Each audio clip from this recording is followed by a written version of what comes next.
Burundi's President Pierre Nkurunziza has styled himself as a leader who marches to the beat of his own drum. One many say is out of lockstep with the will of his own people. But on the streets of Bujumbura, it can seem otherwise. Nkurunziza's government has called for regular weekend protests against a UN probe into human rights violations and war crimes. Some who have taken part have said they'd be forbidden from working in the capital if they refuse to attend. The Commission reached the conclusion that a certain number of serious human rights abuses have been committed in Burundi since April 2015. Among these violations are found to be arbitrary arrest and detention, acts of torture, and inhuman degrading treatments, execution, rapes, and other sexual violence, as well as forced disappearances. Now the UN inquiry has confirmed what many have long suspected, that crimes against humanity have been committed by Nkurunziza's government. Armed opposition groups are also accused. But the UN says state forces are responsible for most of the atrocities. The government of Burundi believes that this report is biased, manipulated, politically oriented, and therefore unacceptable. The government therefore requests the United Nations Security Council not to give any credit to these politically motivated recommendations. Investigators were not allowed to enter Burundi.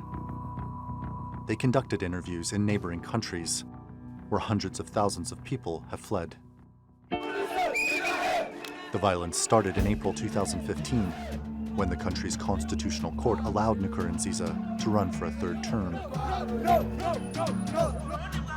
Opposition parties say his re-election violated a two-term limit, set out in an accord that brought to a close the civil war that ended in 2006. Some worry the current conflict could reignite ethnic tensions between Hutus and Tutsis, the driving force behind the war and genocide that left 300,000 people dead.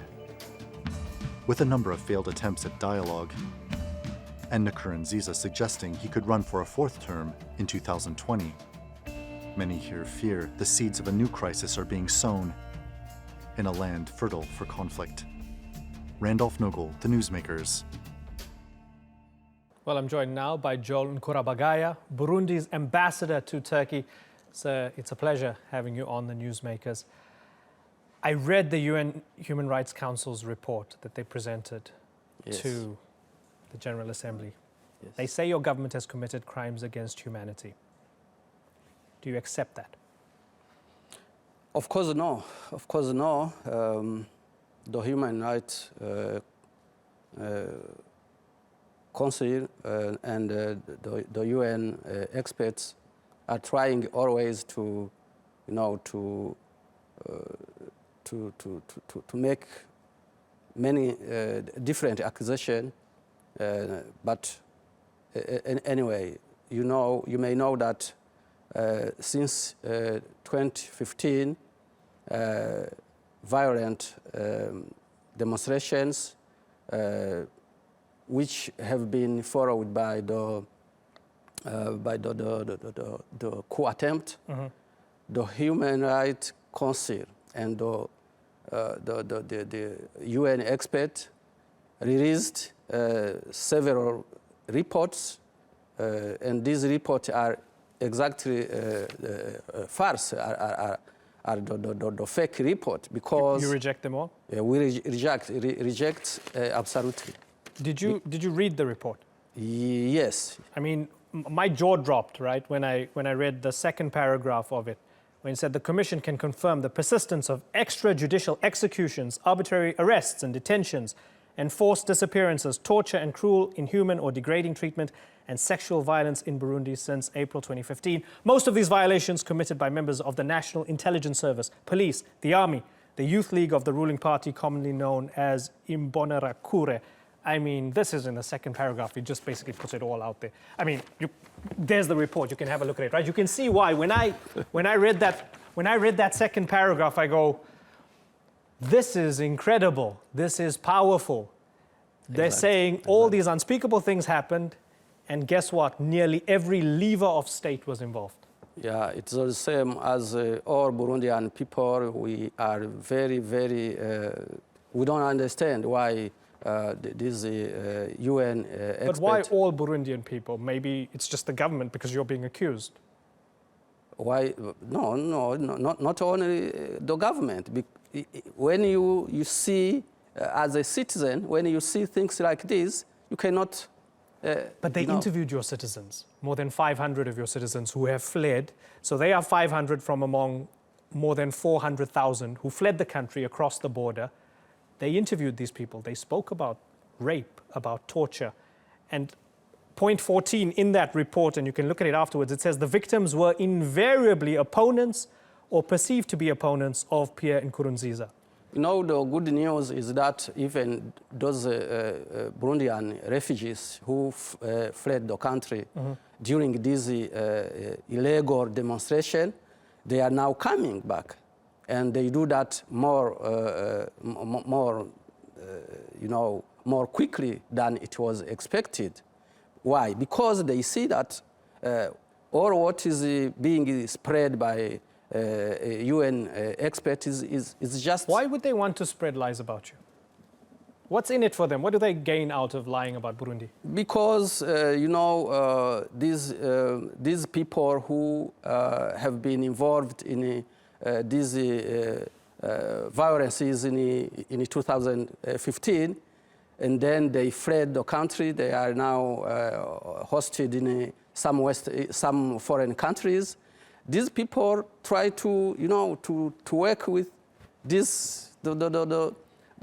members of UN experts. But these are people, I mean, the people interviewed are not people in Western countries. They're people usually in camps across the border in neighboring countries. They're people who've lost everything. I mean, surely, as a politician representing your country, you would have some sympathy for somebody in a camp who says, I was raped, I was tortured. You'd give them the benefit of the doubt that they're telling the truth, right? Let me say the following. The government of Burundi, of course, regret that such situation took place in our country. So did some crimes happen? Such kind of situations. Regret that in our country we had this illegal demonstration, that in our country we had a coup attempt. Sure. And after that, following all this situation, people began to flee the country. Okay, but it is what's more really likely? regrettable for the country. But a lot of them didn't just flee the country. Terrible things happened to them, and then they fled the country. They saw people being executed. They were tortured.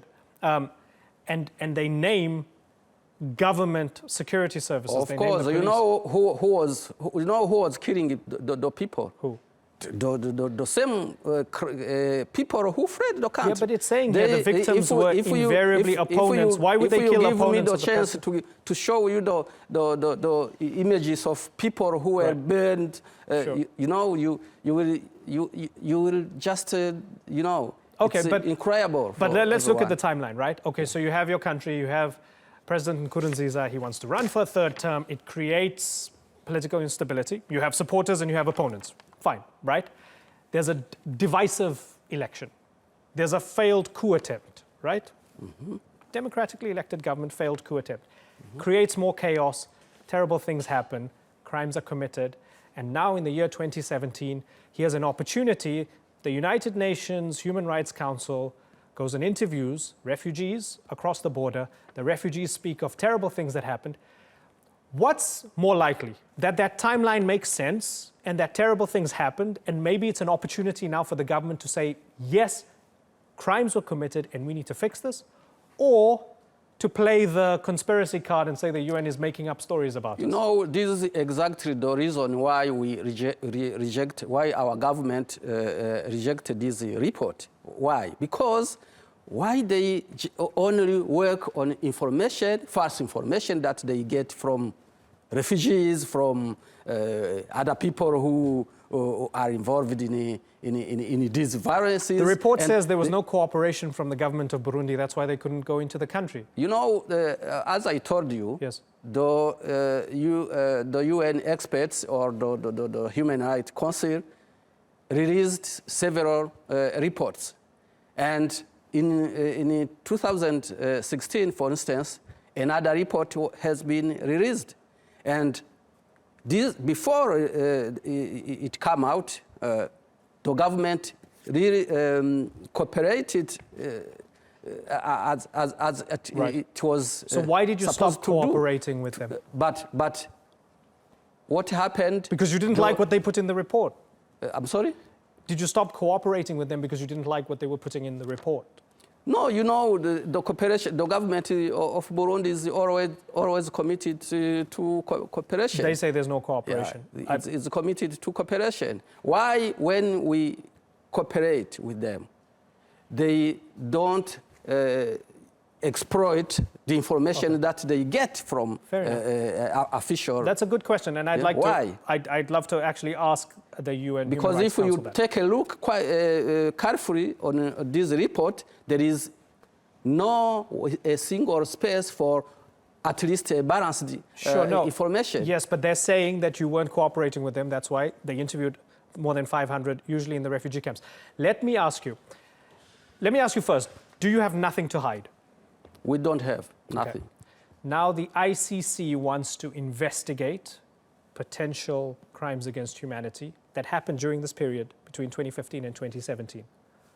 Will you allow them to investigate fully, and will you accept their findings after they investigate? You know, I can tell you one thing. You may know, maybe you don't know, in 2016, for instance, our government already released, provided more than enough information to ICC. Mm-hmm. Information about some cases of crimes. This is, again, a good willingness from our government to cooperate. And after that, you know, now Burundi, you may know that is no longer the member of ICC. Right. So if you are no member of ICC, how but that's a technicality. ICC can come and that's a technicality, right? It's like saying, you know, oh, if we're not a member of the nuclear non-proliferation treaty, you can't investigate us for nuclear weapons. It's a technicality. But I'm asking you sincerely. Let's put the legalities of it aside. You're pulling out, there's still a little window of room for cooperation with the ICC before you formally leave the International Criminal Court. Will you fully cooperate with them if you have nothing to hide, so that they may come out and say, okay, actually it's not as bad as it seemed. Maybe the government has a point. Will you fully cooperate? Because if you don't cooperate, we go back to the beginning and you say, oh, they only interview the other side, they don't interview us. You know what is very, very surprising? Why always they think that our justice cannot do the same job they are doing because today? The people... Let me explain one thing. But maybe because when you read this report, it says that those in control of the levers of justice committed the crimes. Let me tell you one thing. You know, since 2011, our government implemented a National Independent Commission on human rights. Yes. And this commission is in charge in the area of, investigating and prosecuting the prosecution of crimes, if any, But all this for the UN expert, it is nothing. Okay, but if there's claims that the National Intelligence Services, the National Police Force, military officials, and members of the youth wing of the ruling party have committed crimes against humanity, and this is not just me saying crimes against humanity, it's a legal term, you would know, right? Certain acts that are deliberately committed as part of a widespread or systematic attack or individual attack directed against any civilian or an identifiable part of a civilian population. So it's a big thing, and the government is being accused. When the government is being accused, would you accept that it's not just the ICC, but the world would think maybe the government investigating itself might not be the most credible way to go about it? maybe we need an impartial external force to investigate the government if they have nothing to hide and prove whether this is true or not. You know, as I told you, our government is always open to, you know, cooperation. And, but what we need is, if they write something in the report, yes, do you think they have a proof that it is true? Because anyone can take something and write. How do we know anything is true? We need, if they want really to cooperate with us, with our government, we need the proof on all what they are saying in the report. This is the one thing.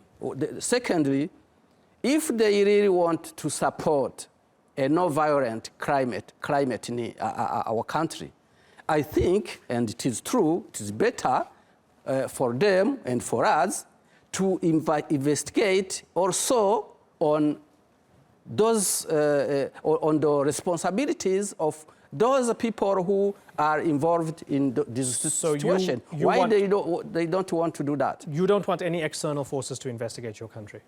Sorry? You don't want any external forces to investigate your country? Why? For what? We have our forces who work day and night to, you know, to secure everyone in the country. Ambassador, and they do that very, very efficiently.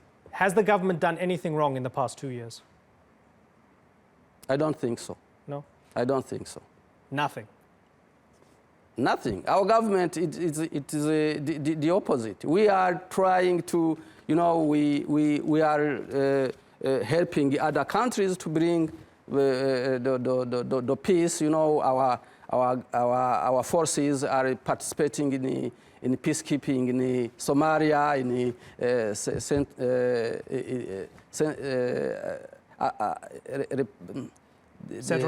Central African Republic, and everywhere in Darfur we have, you know, how can you? I come back to your previous question. How can you think that to bring external forces to help keeping peace in the country, which is helping other countries? It's unacceptable. Don't those who are across the border as well in the camps deserve justice? As I told you, they are coming back, but and they must forget about you what may note that now those who know that they committed crimes, what about those who had crimes committed? They don't want to come back. What about those who had crimes committed against them? Those who are detailed in the report. Okay, let's take a tenth of what the UN is saying is true. Let's say only a tenth is true, right? Yeah. And say a small portion of women were raped, a small portion of innocent people were tortured. Don't they deserve justice when they go back home? No, you know, our government is able to handle such kind of situation. You may know also, one very important thing. Our parliament, for instance, very recently, the parliament set up, you know, implemented a commission to investigate on this report. Okay. To investigate on what is being spreaded in this report. And I can guarantee you that if this commission will find one or two truth on accusation which is in this report, of course our government will react accordingly. Okay. Ambassador Joel Nkurunziza, thank you very much for joining us. Thank you. Thank you.